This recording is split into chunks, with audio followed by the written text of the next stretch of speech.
Karmas izstrādāšana.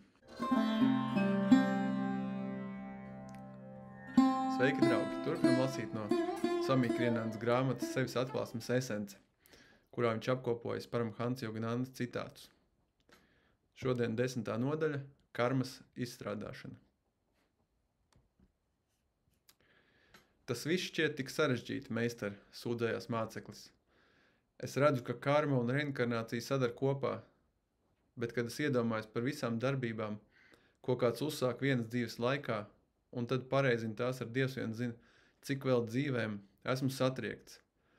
Miedarbībām starp cēloņiem un sekām ir jābūt burtiski nebeidzamām. Tā tas arī ir, piekrita meistars. Kamēr vien kāds mēģina izstrādāt savu karmu ārējā pasaulē, viena vēlme noved pie citas, un tā vēl pie citām. Katra vēlme ir jāapmierina. Katra darbība jānoved līdz pabeigtībai. Pat triviāls vēlmes, turpināja māceklis izmisumā. Kā par kādu mazu vēlmi, kas man reiz varētu būt bijusi gadus atpakaļ, pēc saldējuma konusiņa. Pat tā, atbildēja meistars iejūtīgi. Katrai enerģijai, ko paudu zāru, lai cik mazai, ir jāatgriež pie tevis galu galā.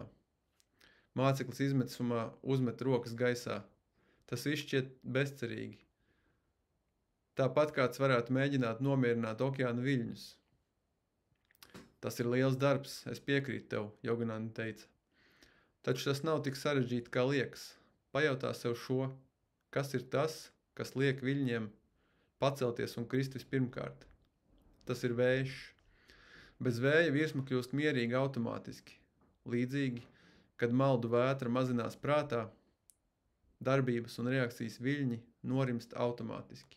Tādēļ tas, kas tev ir jādara, ir jānomierina prāta viļņi savā prātā, dziļā meditācijā, un tad meditācijā jāatbrīvo sevi no ego iesaistības apziņas. Kad pārtrauksi sevi redzēt kā izraisītāju, maldu viļņi var turpināt celties un krist ārēji, bet tevi pašu tie vairs neskars.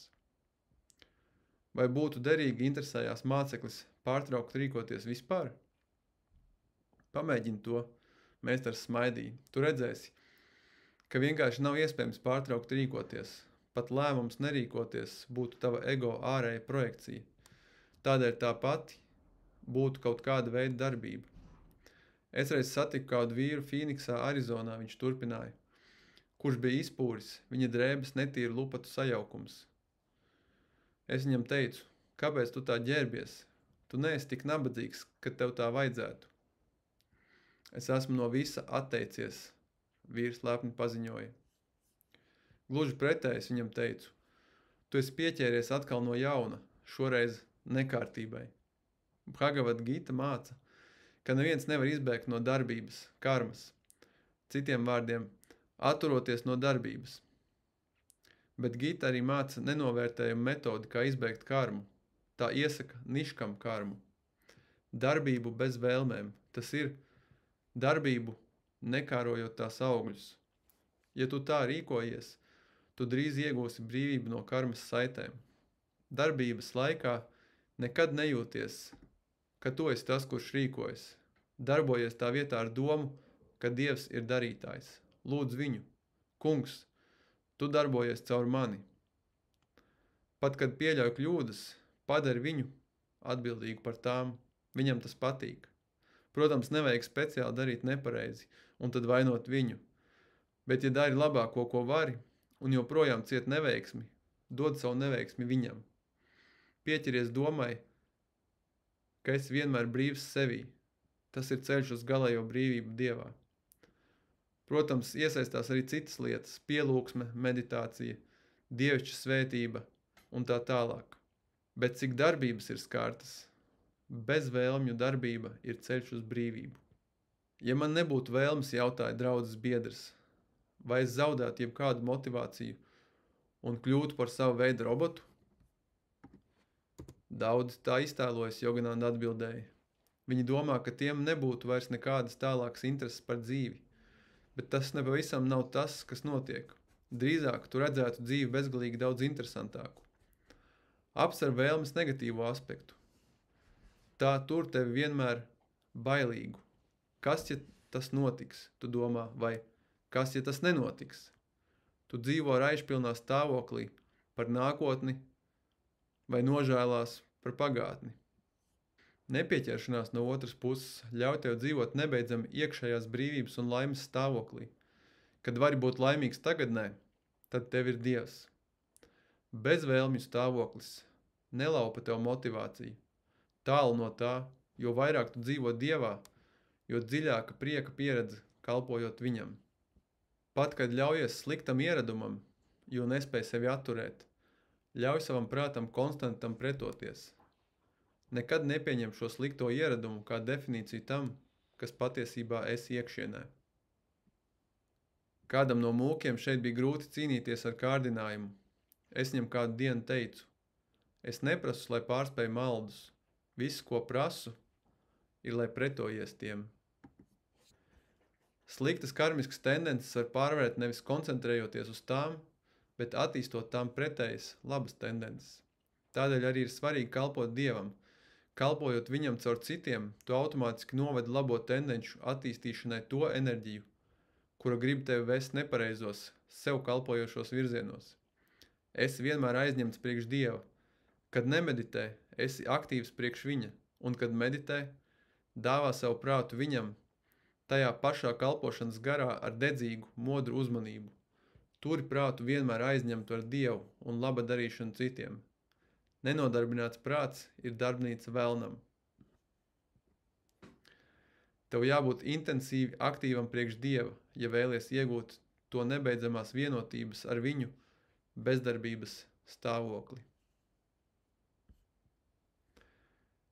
Nekad neļauj nemieram savaldzināt savu prātu, caur pārlieku jokošanos, pārāk daudz aizrautībām un tam līdzīgi. Esi dziļš. Tiklīdz ļausies nemieram, tā visas vecās likstas atkal sāks radīt savu vilkmi uz prātu, seks, vīns un nauda. Protams, nedaudz jautrības un smieklu ir labi laiku pa laikam, bet neļauj vieglprātībai tevi apsēst. Arī man patīk pasmieties dažreiz, kā tu zini, bet kad izvēlos būt nopietns, nekas un neviens nevar mani izvilkt ārā no man iekšējā sevis. Esi nopietns visā, ko dari. Pat kad smejies, nezaudē savu iekšējo mierīgumu. Esi priecīgs iekšienē, bet vienmēr iekšēji nedaudz atturīgs. Esi centrēts iekšējā priekā. Uzturies vienmēr sevī. Nonāc lejā uz mazu brīdi, kad tas nepieciešams, lai pēstu, parunātu, izdarītu savu darbu, tad atgriezies atkal sevī. Esi mierīgi aktīvs un aktīvi mierīgs. Tāds ir joga ceļš.